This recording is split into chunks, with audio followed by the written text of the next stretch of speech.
मुर्दाबाद, नरेंद्र मोदी मुर्दाबाद, हरियाणा सरकार मुर्दाबाद, केंद्र सरकार मुर्दाबाद।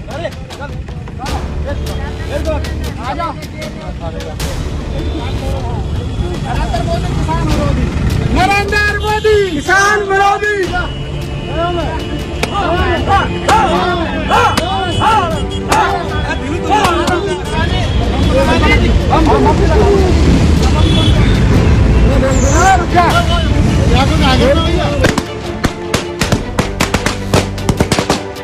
आपको मोदी जी की तारीफ वाले वीडियो और खबरें दिखाई जा रही हैं। जहां जहां मोदी जी का विरोध हो रहा है वो खबरें दिखाई नहीं जा रही। पुलिस किसानों को गिरफ्तार कर रही है, जेल में डाल रही है, दिल्ली में आने जाने से रोक रही है, मीडिया की कवरेज रोकी जा रही है। ना कोई पत्रकार बात कर रहा है और ना ही कोई चैनल बात कर रहा है।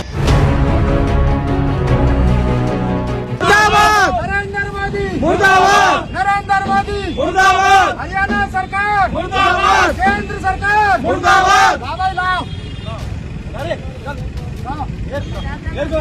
आजा नरेंद्र मोदी किसान विरोधी, नरेंद्र मोदी किसान विरोधी, नरेंद्र मोदी किसान विरोधी, नरेंद्र मोदी किसान विरोधी। काले कानून वापस लो, काले कानून वापस लो, काले कानून वापस लो।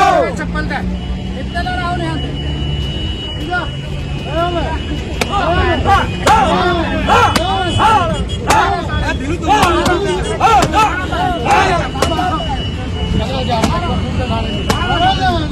नारा तेल दो तेल को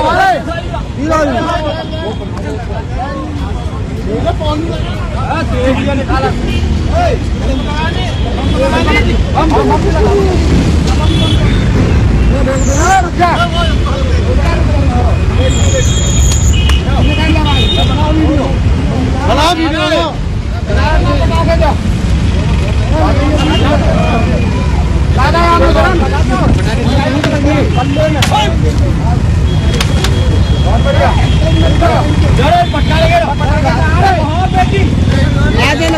पटाखे कहाँ हैं? थोड़ी सी दूर रह जा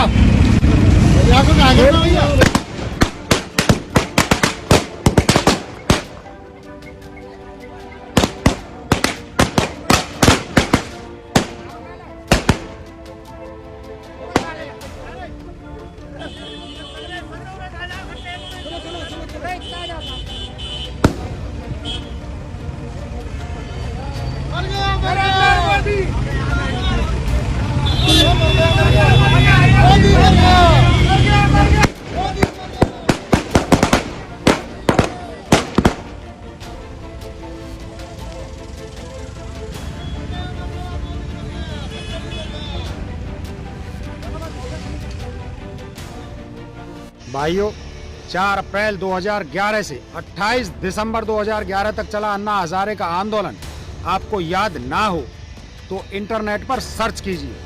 जब अन्ना हजारे समेत बाबा रामदेव, किरण बेदी और दिल्ली के वर्तमान मुख्यमंत्री अरविंद केजरीवाल जी सबके सब धरना दिए बैठे थे। किस बात पर? क्योंकि उन्हें लगता था कि मनमोहन सरकार में घोटाले हो रहे थे। फिर क्या हुआ? मोदी जी ने इस आंदोलन का फायदा उठाया और सरकार बना ली। लेकिन 2017 में माननीय सुप्रीम कोर्ट ने 2G स्पेक्ट्रम केस को खारिज कर दिया और कहा कि कोई घोटाला नहीं हुआ था। मतलब एक साजिश के तहत आंदोलन खड़ा किया गया और मनमोहन सरकार को बदनाम किया गया। लेकिन जैसे ही सत्ता में आए तो हिंदू मुस्लिम का जहर भरना शुरू किया और जनता सब भूल गई। जनता को कुछ याद नहीं रहा। याद है तो सिर्फ वो जो भाजपा के किराए के टट्टू दिन भर फेसबुक पर पोस्ट करते रहते हैं। एक सामान्य बुद्धि वाला इंसान भी भाजपा समर्थकों की पोस्ट को सही नहीं मान सकता। फिर भी सब चल रहा है। क्यों? क्योंकि जनता को सच दिखाया नहीं जा रहा। सरकार जो चाहे वो दिखाया जाता है। मीडिया की आत्मा मर चुकी है और जनता की आत्मा को अंधा कर दिया गया है। भाइयों, आज हजारों किसान सड़कों पर हैं। पंजाब, हरियाणा, उत्तर प्रदेश, मध्य प्रदेश सहित कई राज्यों के किसान आज भी किसान विरोधी कानून का विरोध कर रहे हैं, सड़कों पर बैठे हैं। पर क्या आपको दिखाया जा रहा है? नहीं, आपको मोदी जी की तारीफ वाले वीडियो और खबरें दिखाई जा रही हैं। जहां जहां मोदी जी का विरोध हो रहा है वो खबरें दिखाई नहीं जा रही। इसलिए जनता को लगता है कि कुछ हो ही नहीं रहा, जबकि आज जनता के साथ जो धोखा हो रहा है वो अंग्रेजों के समय में भी नहीं हुआ।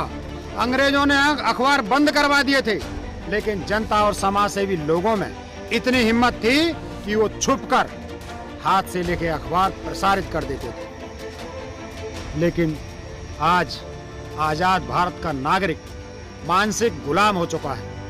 आपको फांसी लगाते किसान नहीं दिख रहे, क्योंकि आप सच देखने की कोशिश ही नहीं कर रहे। आप बेरोजगार युवाओं की पेड़ों पर लटकती लाशें नहीं देख पा रहे, क्योंकि आप सच को देखना ही नहीं चाहते। आपको बलात्कार पीड़ित बेटियों के परिवारों की खबर नहीं मिल रही, क्योंकि आप पाकिस्तान के मैप पर कागज के बम गिरते देखकर खुश हो रहे हैं। मेरे भाइयों, किसान देश का अन्नदाता है। अगर किसान की आत्मा दुखी है तो देश में खुशहाली कभी नहीं होगी। जिस समय किसान विरोधी कानून की खबर आई, तभी से पंजाब के किसान श्री जगजीत सिंह डल्लेवाल जी और मध्य प्रदेश के किसान नेता श्री शिव कुमार शर्मा और कक्का जी लगातार विरोध कर रहे हैं। देश का हर किसान नेता विरोध कर रहा है।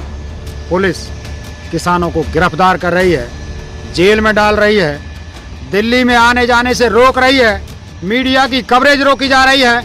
ना कोई पत्रकार बात कर रहा है और ना ही कोई चैनल बात कर रहा है। अब आप ही सोचिए, पंजाब, हरियाणा और मध्य प्रदेश के किसान पिछले कई हफ्तों से सड़कों पर बैठे हैं, लेकिन जनता को खबर ही नहीं है, क्योंकि सरकार के दबाव में न्यूज़ चैनल खबरें नहीं दिखा रहे।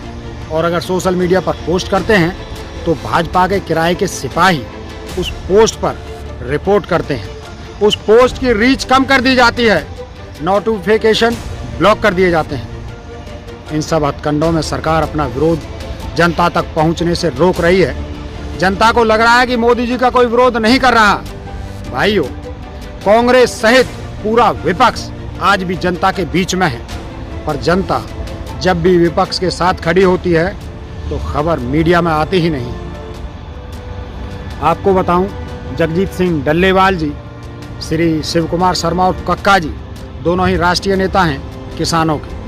किसान भाई इन दोनों पर जी जान से ज़्यादा भरोसा करते हैं, और ये दोनों नेता अपनी जान की परवाह किए बिना किसानों के हित की लड़ाई लड़ रहे हैं। अब जब मोदी सरकार अपना फैसला वापस लेने से मना कर चुकी है तो किसानों ने दिल्ली की तरफ कूच कर दिया। लेकिन हरियाणा और उत्तर प्रदेश में भाजपा सरकारें हैं, इसलिए किसानों को दिल्ली की तरफ जाने से रोक दिया गया है। हरियाणा पुलिस ने तो यहाँ तक कह दिया कि किसानों को गिरफ्तार करेंगे, और गिरफ्तार कर भी रहे हैं। अब आप ही सोचिए, आप किस देश में रहते हैं और आज किस देश में रह रहे हैं। 2011 में हजारों लोग केंद्र सरकार के खिलाफ रामलीला मैदान में इकट्ठे हुए और दिल्ली में ही केंद्र सरकार के विरोध में नारे लगे, प्रदर्शन हुआ। ये इसलिए संभव हुआ क्योंकि यूपीए की सरकार प्रजातंत्रवादी थी, जनता के सभी अधिकारों की रक्षा करती थी और सम्मान भी करती थी। इसीलिए विरोध करने वाले लोगों को दिल्ली आने से नहीं रोका गया, बल्कि उनके लिए पानी और भोजन की व्यवस्था की गई थी। जबकि आज देखिए, मोदी सरकार इतनी डरपोक है कि अपने ही देश के नागरिकों को उनके अधिकार मांगने से रोक रही है। ना कोई विरोध करने दे रही है, ना कोई प्रदर्शन करने दे रही है, मीडिया खबरें नहीं दिखा रही, किसानों को इंटरव्यू नहीं लिए जा रहे, ना ही कोई पत्रकार उनकी खबर ले रहा है। ये सब मोदी सरकार की तानाशाही से हो रहा है। आज देश का किसान अपने ही देश में दुश्मन बना दिया गया है। ना किसान की बात सुनी जा रही है, ना किसान के दर्द को कोई इलाज किया जा रहा है। अधिकारी कोरोना का बहाना बनाकर दफ्तर नहीं आ रहे, सरकार कोरोना का बहाना कर मिलने नहीं आ रही, और प्रधानमंत्री पीछे के दरवाजे से विधानसभाओं के चुनाव लड़ने के लिए निकल जाते हैं। देश को कौन चला रहा है पता ही नहीं, क्योंकि देश अब देश नहीं रहा, एक निरंकुश राज्य बन गया है जिसकी जनता सो रही है।